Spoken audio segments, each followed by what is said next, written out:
Hello, this is Lex from Dead Gentry Collectibles, and today's Guess the Value game is on these 3 trinket boxes.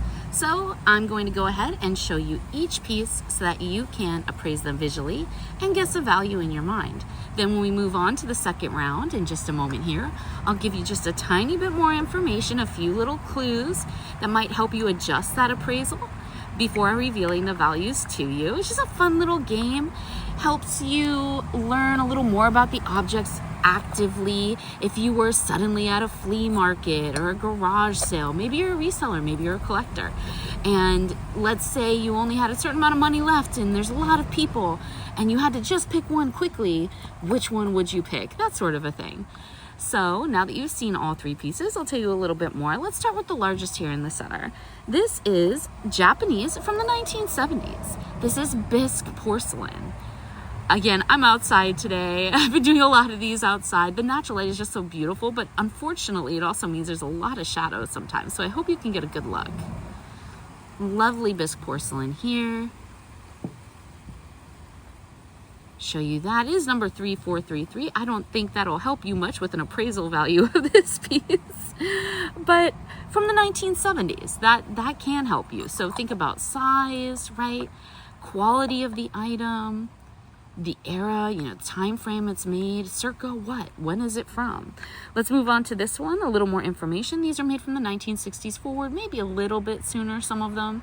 So you would call this mid 20th century if you were making a listing, maybe you're a reseller yourself, or maybe you're looking to collect something like this and add it to your trinket box collection. That's what I would search for, mid 20th century. Burmese, lacquered wood, and this is a duck. Okay? Little more information on this final piece here. This is a hand-painted, did you read the bottom? Can you read? Limoge. This is from Limoge, France. Beautiful. As you can see, the point à la main, meaning that it's a hand-painted piece. Kind of hard to make out there, but that's what that means up top. Absolutely gorgeous. Early 1700s. So remember, when we're talking about the early 1700s, it's actually called the 18th century.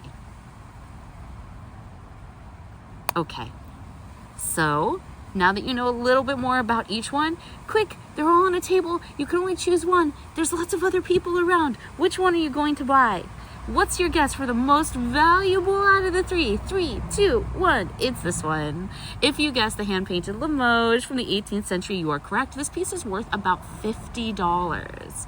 So which one's the next most valuable? And this is what really helps refine your skills, I think, right? And when you're able to look at all 3 and go, I know the exact prices for each one without having to handle the object first, right? So which one's the next most expensive? If you said the wooden box, a little bit tricky today. These are very close in value, these 2 pieces that are left. This one's worth about $30. So the Burmese duck is the next most valuable piece, leaving the little bisque parakeets here who are absolutely charming at $20. So only a $10 difference there. As I said, those last 2 very close, a little bit tricky for the game today. Hope you had fun and hope you did well.